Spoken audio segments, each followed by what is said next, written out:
Good evening. Cindy here in Central Texas. It's the middle of June and the sun is setting right now. And this is the perfect time to do a little chore that I don't enjoy doing, but I am going to chop the top off many plants in my gardens. Now, why am I here at 7:30 at night? Because I'm waiting for the last of the bees to go home. They are busy little critters and they want to stay out here till the very last second, but it won't be long and they will all be gone. And I am going to take 1/3 off the top of this plant, and it will help the base of the plant to really thicken up and stop flopping over. Can you see this big section here? This whole branch is just about laying on the ground. And in the past, I have had the whole thing just split open and fall down. And that's not a pretty look. In the past, I've also tried getting ropes and going around the whole plant and cinching it together and forcing it to stand up straight. I've used bamboo canes in the teepee format and tied many branches to the legs of the teepees. I've tried so many ways to keep my big, beautiful mystic spires from flopping over, but I have found that this is the fastest and easiest way.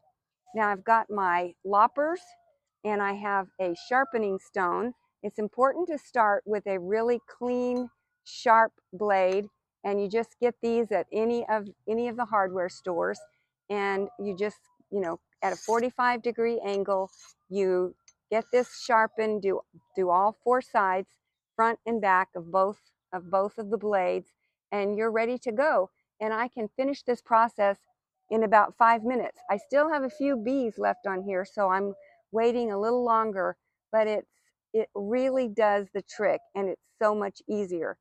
So wait till the bees are gone before you try it. Now the plant will look a little funny for about 2 weeks while it regrows all these purple flowers, but you won't have the ugly problem when it flops open and the whole thing just starts laying down on the ground. That's a lot uglier than a plant with no flowers. But in no time at all, the flowers do come back and it will look great. After I finish chopping this one, I'm going to show you some other plants, perennials, that I highly recommend you give that chop to improve the look for the rest of the season. And your plants will look fabulous all the way up until the first frost if you have the courage to do this. You can do it. This is another salvia. This is the duelberg salvias, and it's all flopping over. Can you see that? It's just all about laying on the ground. So I'm just going to take it and chop it by 1/3, maybe even more. And in no time at all, it will put on more flowers and look great. See, it's already standing up again. Doesn't that look better? And it's so much easier to do this when there's not bees all over it. This is also a good time to chop back bossy plants. So this is my new little agastache, which I absolutely love. It stays small and it's not going to get aggressive. But right next to it is this lantana. This is a wonderful yellow gold lantana, but it really does feel like it wants to encroach on all the other plants. So I'm going to take a stand and just give this whole area a nice chop, and poor little agastache will have some air circulation and space to breathe and grow. And with my sharp pruners, it's done in 2 shakes of a lamb's tail. Voila. Plus, it's nice and cool right now. Also some nice weeds in here. Pull the weeds while you're here. So this lantana is kind of spreading out into the sidewalk. So I'm just going to trim it back a little bit. This is actually a terrible location for this lantana. And I've decided that in the fall, I'm going to transplant this to another location because the center of it is right on the edge of the sidewalk. I did not plant this here. I think it just, birds put this here, but next year it's going to find a better location.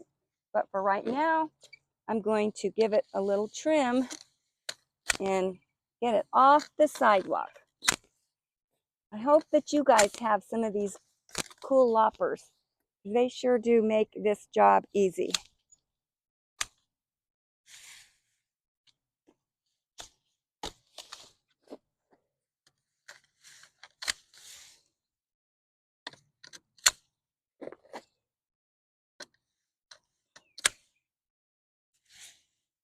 Okay, that was not hard. Maybe I'll take it down a little bit too.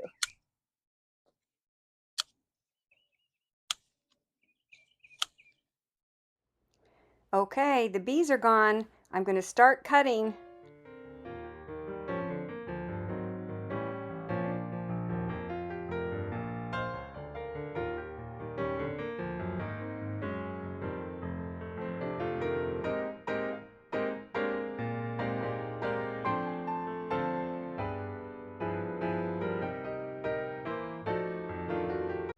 So it's going to look beautiful in about 2 weeks. We'll have new flowers on it and it will thicken up and it won't flop over anymore. Okay, another bossy area I have here is with these drift roses. They are really encroaching on my beautiful boxwood shrubs. So I am going to trim them back and get them back in place. And I need to do this about every 3 months during the growing season. And another thing I wanted to mention is that I feel it's really important to use some kind of Clorox wipes or Clorox spray, antibacterial spray to clean your blades. This is just a really fast way so I can do it often while I am trimming. Okay, so let's get these drift roses under control. I've already kind of started in here.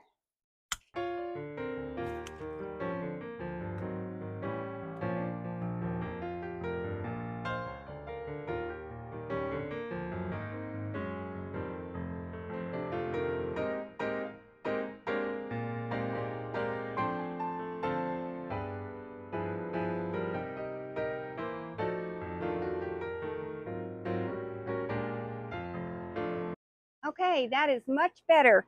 There's a nice airway between the two shrubs. Now I'm going to clean my blades again, and I'm going to go ahead and top off my boxwoods. I haven't trimmed them ever, and I think it's finally time to give them a little bit of a trim.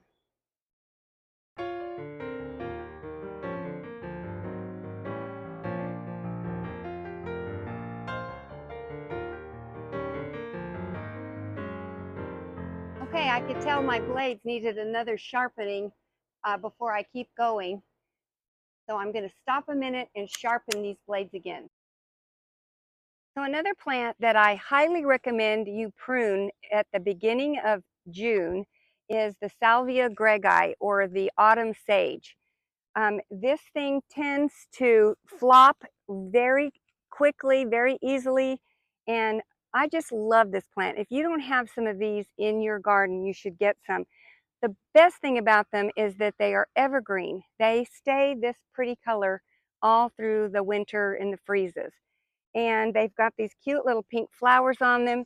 They stay fairly low, only about 2.5 feet tall, maybe 3 feet.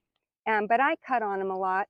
And when they start flopping over and not looking like a pretty shrub, that's when I give them a chop, and they thicken up and they look fabulous for the rest of the year. So if you can see, they are laying down. And I don't want them to be laying down. I want them to be a nice, thick, upright shrub. So let's get them trimmed. I've got my clippers wiped off with an antiseptic wipes, and I am going to get in here and trim, trim, trim. And you are not going to believe how quickly they bounce back and stop growing sideways and start growing up and down. So you've got to be bossy, and this is definitely tough love, but you can do it. It really does make a big difference in how your plants look with a little tough love.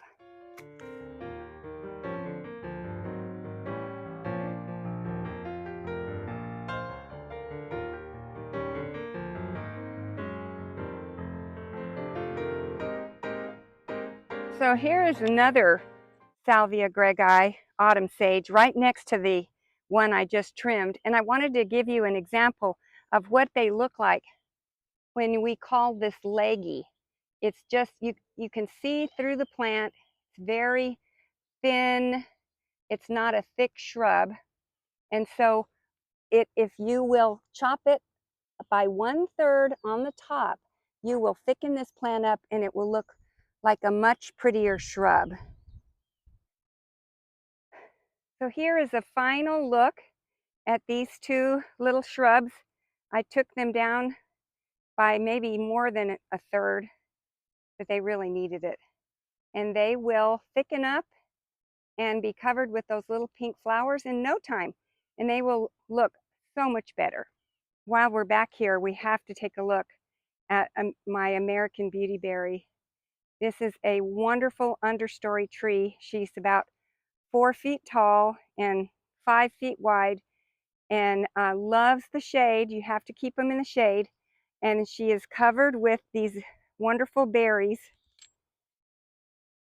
And very soon, these berries just get thicker and thicker, and they turn a really gorgeous pinky purple, and then it's a feast for the birds. But in the meantime, it's just a gorgeous small ornamental shrub for underneath a shady area. So another little bit of human intervention I did are on some vines. So I put in 2 new cross vines. These are the ones that have the big orange trumpet flowers in the spring and sporadically throughout the year. And I just put them in, and I staple gunned some chicken wire to my fence. If I get closer, you can see it. And now, and then I kind of entwined the little stems, the little curly vine tips in through the fence, and it is going to town. And I don't know if I'll get any trumpet flowers this year, but I definitely will get some next year. They are going to love this spot. Right now it's in shade, but it wants a lot of sun, and it does get that.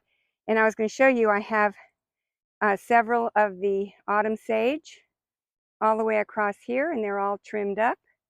And here is my other cross vine. This one is in the sun, growing up my chicken wire. My chicken wire is not really that visible, and especially when the vines get going, you won't really see it. And then I went ahead and continued with my chicken wire down here because I have some of the hardy star jasmine. I have 2 of them, and they have not really had anything good to climb on. So I added more chicken wire back here, and they are going to love this wire to climb on. So I'm very, very happy that I did that. It was a labor of love, but they're going to be gorgeous now. So it's the next morning, and I thought I would just take a moment to show you my pollinator garden. This is the Greg's Mist, and there is a gorgeous butterfly. This is just a queen. No monarchs are here yet. She's enjoying that nectar. This is a butterfly bush here that is really looking great. I'll show you some of the pretty little flowers. It looks like it's a bit thirsty. I'm gonna have to give this a drink.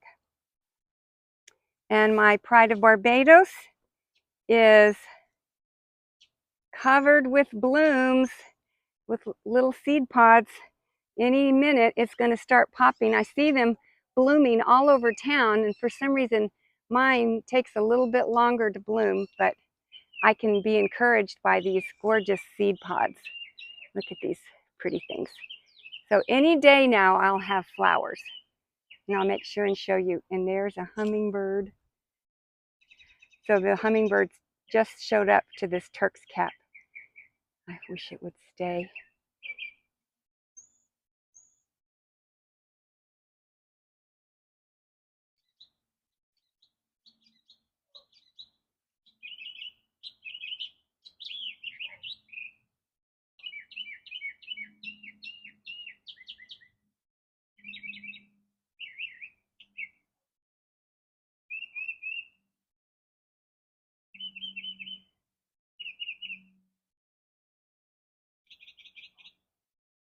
Got to get some Turk's cap.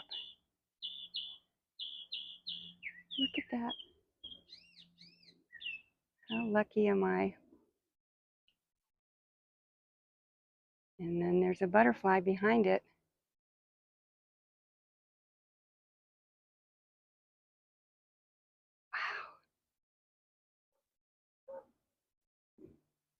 Wow. And another thing we must take a look at while we're back here is my rock rose. Isn't that gorgeous? Covered with pink. Just making my garden so happy. And the last little bit of tough love, that's not really tough love at all, it's quite easy, is I am going to pull out all of the spent stems from my daylilies. And it's kind of fun to do, and I think kids would like to do this. You just go over here and you pull, and they just come out super easy. And if they won't come out, you can just use some clippers and clip way down low. But I have waited quite a while, and so they are ready. So let's go down here. Here are some. You see all these brown sticks? You just pull them, and that encourages the daylilies to put on new stems. So last year, these rebloomed in late July. So I'm hoping that they will do the same and rebloom for me in late July. I hope you get some reblooming daylilies. Isn't that easy? Not tough love at all. That's easy love.